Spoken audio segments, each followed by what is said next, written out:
Hi, it's Richard Ramos again, founder of Parents on a Mission, and thanks for your time for this gang prevention training that I want to share with you, because I think it's going to help you. I know it'll help you, allowing me just to share some thoughts with you, things I've learned over the years, and helping you in thinking through your strategy and how you want to approach the gang issue that you're facing and that you're dealing with.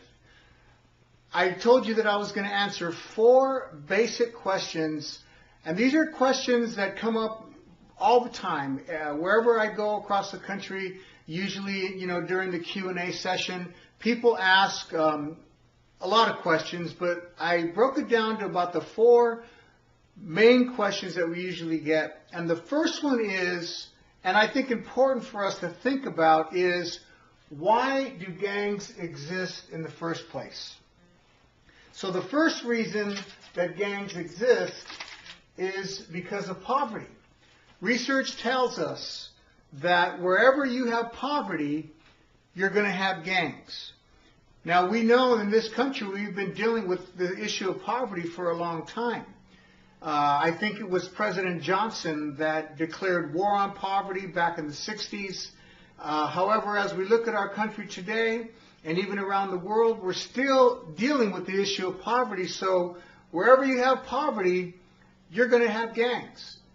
Secondly, the research tells us that wherever you have drugs, you're going to have gangs. Again, I think President Nixon was the president who declared war on drugs in America. But as we know, we're still dealing with the issue of drugs, and today, as a matter of fact, that is a huge issue and has been a huge issue on many different fronts. But why do gangs exist? Well, wherever you have drugs, you're going to have gangs. Third, another reason is racism. Again, an issue that in our country we've been dealing with for quite a while.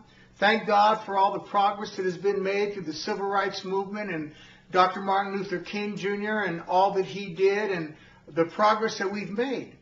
But nevertheless, once again, racism is a root issue, and the literature tells us that one of the reasons we have gangs and gangs continue to grow and proliferate is because of the issue of race.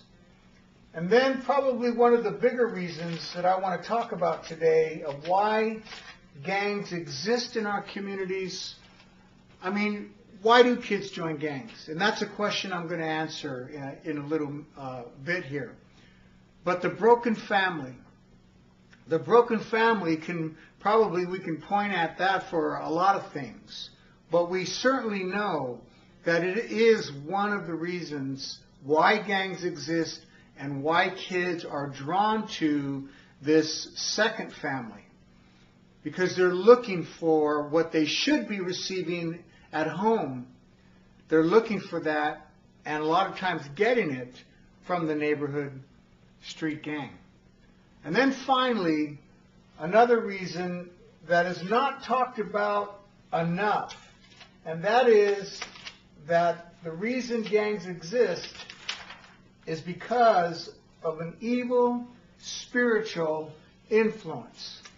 Now, of course, in order for you to accept that answer, you would have to believe in the premise that there is such a thing as evil in the world, that there's spiritual good, spiritual evil. Now, if you don't believe that, then this last point won't mean a lot to you. But if you do believe and you look out at some of the things that are going on in the world, or some of the things that go on with gangs and the ruthlessness and the bloody incidents that take place and just all these different kinds of things, you have to know and understand and believe that there's more than meets the eye that's going on here.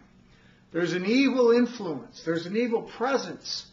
And that's one of the reasons why the faith community is such an important partner when you're dealing with this community gang issue. And so again, I'm not here to talk a whole lot about it, but I think that needs to be recognized. It needs to be talked about more. and perhaps in another training I will do that. But these, to me, are the 5 basic reasons why gangs exist. And that's important for us as we approach this problem as community leaders. And I like what Malcolm Klein, if you don't know who Malcolm Klein is one of the most renowned gang researchers in America. And look what he said. He said that long-term successful gang control will not be achieved by intervention with youth. That's a huge statement. It will not be achieved. Long-term successful gang control will not be achieved by intervention with youth, but by intervention with the nature of gang spawning communities. See, what that tells us right there is that there's something we need to look at than just at the problems that gangs are creating. I mean, that's usually the focus. We're looking at the problems that the gangs are creating. But I want to help you and encourage you to focus also on the problems that are creating gangs. Now, usually when we're looking for an answer to our problems, what we usually want is, if we can be honest, we usually want answers that mean we don't have to change our current lifestyle. But what Malcolm Klein is talking about there is that if communities really want to deal with the issue of gangs, we are going to have to deal with ourselves too. We're going to have to look at our priorities and our resources and our lifestyle, and maybe there's some things that need to change there. And so I think that's a very powerful statement. And so here's the root of the problem. The root of the problem is, if we cannot solve the larger social issues that I pointed to, poverty, racism, drugs, the broken family, and the spiritual influence, the fact is we're always going to have gangs. Now, I know a lot of communities don't want to hear that, especially in communities that are dealing with gangs for the first time. But I think it's important that we face the issues straight up. And the fact is, as long as we cannot solve those root problems, those root issues, we're always going to have gangs, because those are the reasons that gangs exist. So I like to put it this way: the difference between a problem and a fact of life. A problem is usually something that I can do something about to remove it from my life. A fact of life is something that I just have to learn to live with. Big difference. For example, the issue of terrorism. You know, most of us, we didn't grow up. When we grew up, terrorism was not an issue. Not like it is now, anyway. I mean, I don't ever remember during the 60s and 70s and 80s when I was growing up that terrorism was the issue that it is today. But see, we've learned that it's not just a problem we're going to get rid of. It's a fact of life that has changed our life, that has caused us as community, as a nation, to look at our lifestyle and be willing to make the changes we need to make to protect ourselves.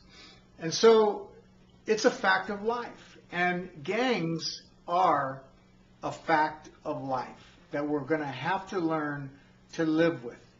And that's important because it helps us with our strategies and with our priorities of resources. Okay? So now let's move on to the second question. The second question I said I would answer is, what is the best intervention method for young people who are already in a gang? How do you go about turning their lives around and helping them out? See, I did this for many years. I was involved with intervention for at least 16 years of my life, directly involved in intervening into the life of gang members and their families. And so I just want to share with you what I learned, what I found. But first, let's look at what's not working. Here's a quote from the LA Advancement Project that was done in 2007. after a quarter of a century of a multi-billion-dollar war on gangs, a multi-billion-dollar war on gangs, there are 6 times as many gangs. Think about that. Multi-billion war results in 6 times as many gangs as there used to be. Suppression alone cannot solve this problem. Law enforcement officials now agree that they cannot arrest their way out of this violence crisis. See, but the funny thing is, as I travel around the country and as I look at the issues and study the issues and the things that are going on around the country and communities, it seems that most of the communities are taking this approach. And the research and the literature is telling us that it's not working as a solution. Now listen, law enforcement and what they do is necessary. We need them to do what they do. Law enforcement suppression is a necessary disruption. It is a necessary disruption, but it is not a solution. So the best intervention that I've seen is what I call an inside-out approach of individuals' transformation versus group eradication. Let me say it again. When we want to intervene into the lives of gang members, what I saw work best was a individual transformation method versus group eradication. And communities have to decide, schools have to decide, are you going to try to get rid of the whole group, the whole gang, and eradicate it from the society, from the community, from the school? Well, I already read to you that approach is difficult.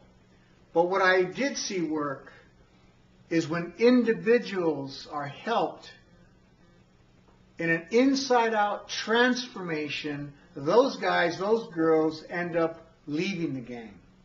And that basically has 2 components. It's relational and it's spiritual. And again, that's why the faith community is so important in this work. I'm not saying that other methods haven't worked. I'm just saying what I've seen as a best intervention method. The inside-out individual transformation versus a group eradication mentality.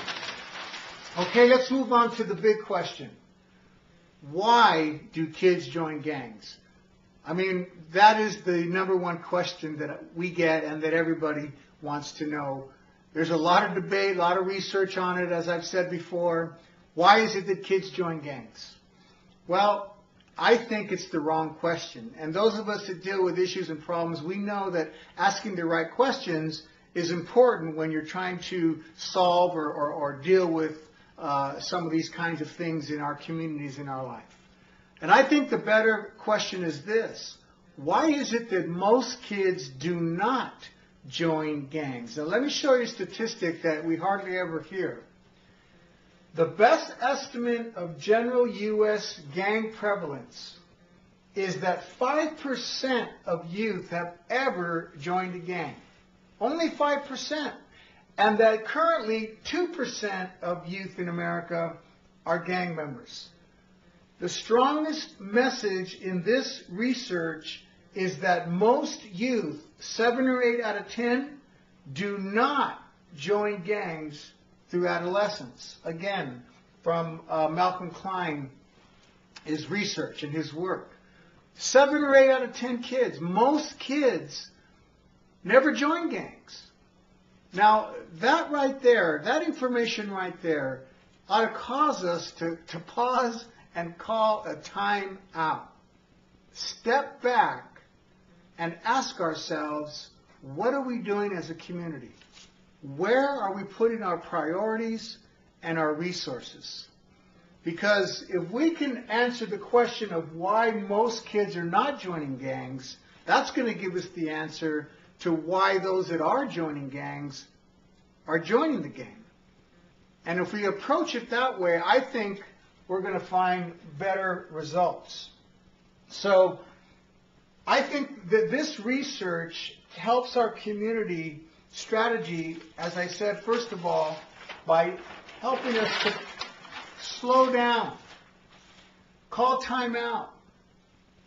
And also that statistic that I showed you tells us that we are winning the battle, not losing. And those of you that know football, let's say, for example, we take a 2-minute, what's called a 2-minute warning or a 2-minute timeout. That's a time in the game where it's very strategic and coaches call timeout. They assess where they're at in the game, and then they decide if we're winning, we need to have specialized players on the field to attack and try to score. If we're winning, we have a specialized group of players on the field to go into a prevent defense so that we don't allow the other team to score and lose the game. If we're losing the game, we have a specialized group of players we put on the field and we attack so that we can score and we can win. Well, what I'm suggesting is based on that statistic that 98% of the youth in America are not in a gang, that we should be in a prevention mode. Not in an attack, round them up, arrest them, put them all in prison, trying to win the war. We are winning. Most of the kids in America are not joining gangs. So I think we need to focus on prevention, prevent defense, to keep us on the winning side of the quote-unquote game of life here. Also, this tells us that most kids who join gangs are in the minority. In other words, you're never going to find a neighborhood where most of the kids in the neighborhood are in a gang. Or you're never going to find a school campus where most of the kids on campus are in the gang. Kids in gangs are always the minority of a community, not the majority. Again, that helps our strategy. And then, fourth, we learn that something is missing in the home, is the reason why these kids are joining gangs. And I think has produced a whole generation of violence and violent hearts. And something is going on there. Something's missing in the home. And so when we ask ourselves why kids are joining gangs, I'd like to help parents and communities focus on the home, because we believe that a healthy, happy home is the main reason why kids do not join gangs. Now, I don't know if that makes sense to you. I don't know if that's too simple. I don't know. But I want to share this with you, as I told you, to help you think through what approach you're going to take and what your strategy is going to be and where the priority of your resources are going to be. I think they need to be in prevention, and therefore I'm talking about the home. Remember the 5 areas. There's racism, there's drugs, there's poverty and spiritual influence. So of those, and the broken home, and of those 5, what our program does, called Parents on a Mission, our program focuses on the home, because we believe that's something that parents can control. That's something that we can do something about. It's not so huge. I'm not saying that we can't do something about drugs or racism or poverty or the spiritual influence. I'm not saying we can't, and there are many that are working on those fronts. But I'm asking you to join me in working on the home front, on helping parents. Let me tell you how I came to this. One day I was at a birthday party of one of my church members, and at that time we were known for reaching out to gang members. We were helping a lot of gang members turn their lives around. And so this grandfather came to me and he said, "Richard, look what's going on in our community. You know, you need to keep getting these kids together. They listen to you. You need to talk to them." And he was very excited. And I said, you know, that's good, a good way to do it, and we will continue to do that, but it's not the best way. And he looked at me kind of funny, and he said, well, it's not. What do you mean? And I said, well, let me put it to you this way. I know you're a gardener by profession, and if you were to walk down the street of your neighborhood and you were to look at every garden of every home, and you saw that the flowers in that garden were dry and wilted and dying, who would you rather spend time with? The flowers or the gardener? And he looked at me with a smile on his face and he said, you know what, Richard, I never thought about it that way. You're right. You see, and I explained to him that our children are like the flowers in our garden. And parents, we are the gardeners of our flowers. And I learned that when I was working with these gang members and I started making home visits. And I started seeing what was going on inside the home and meeting the parents, meeting the father or the stepfather or the stepmother or the boyfriend of the mother or the girlfriend of the father, and just kind of seeing the things that were going on there. And that's when the light went on for me. And I knew that besides that, I was tired. I felt like I was the community gardener trying to water everybody else's yard, everybody else's flowers, and I knew I just couldn't do it alone. Just, in other words, working with the youth, working with the youth, working with the youth. That's good. But the light went on, and I said to myself, if I could get more gardeners, more parents to help me to do what we're doing with these kids in that relational and that spiritual connection and that inside-out transformation, if we could help parents understand their role in that, man, we would have something tremendous. And so that's where Parents on a Mission was birthed. That's how it came to be, and that's what I'm inviting you to do. As I said in the earlier video, I'm inviting you to go upstream with me.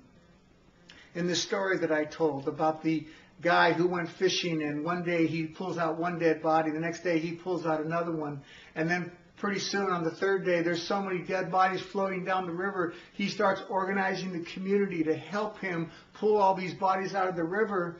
And that's a metaphor, that's a picture of what communities are doing. They're gathering, building coalitions, working together, hand in hand, and working with youth. And that's a good thing. But one day somebody said, where are all these bodies coming from? And he said, I'm going to go upstream. And then the organizer said, no, you can't leave. I need all the hands I can get. He said, listen, what we've been doing is great. And you need to continue doing what you're doing. But if we never go upstream and find out the root of the problem, these bodies are just going to continue to flow down, right into jail, right into prison, and so many of them right into their grave. And that's exactly what I'm asking you to do. I'm asking you to join me to go upstream. Now, I know that some of you will continue to work downstream and intervening into the lives of these young people and working with them and having programs for them and helping them. But we've developed a program for upstream. We've developed a program for the parents, for the gardeners, to help them at the root of the problem, that broken home, and helping single mothers and helping fathers and helping the family. It's called Parents on a Mission. And we believe it is the best prevention model that any community can invest in. So I want to invite you to our training on June 17th and 18th. The information is there. You see it here on your page. Just click on the link or fill in the information, and we invite you to come to this 2-day training, and you will learn how to work with parents. You'll learn a 6-week curriculum, how to implement it in your community, and you can start to gather those gardeners and teaching them their role, working with their flowers, working with their children, so that their children grow up healthy, happy, respectful, obedient, and never desiring to join a gang, to be a gang member. So that's all I have for you today. Look for another video that I'll be sending you to share more information. But I'd sure love to see you join us upstream. Fill out the information. Come on and join us. Become a parent on a mission. And we'd love to have you on our team. We're causing a leadership movement in the home all across the country. Why don't you come and join us? Again, I thank you for your time. I'm Richard Ramos, and I'll see you upstream.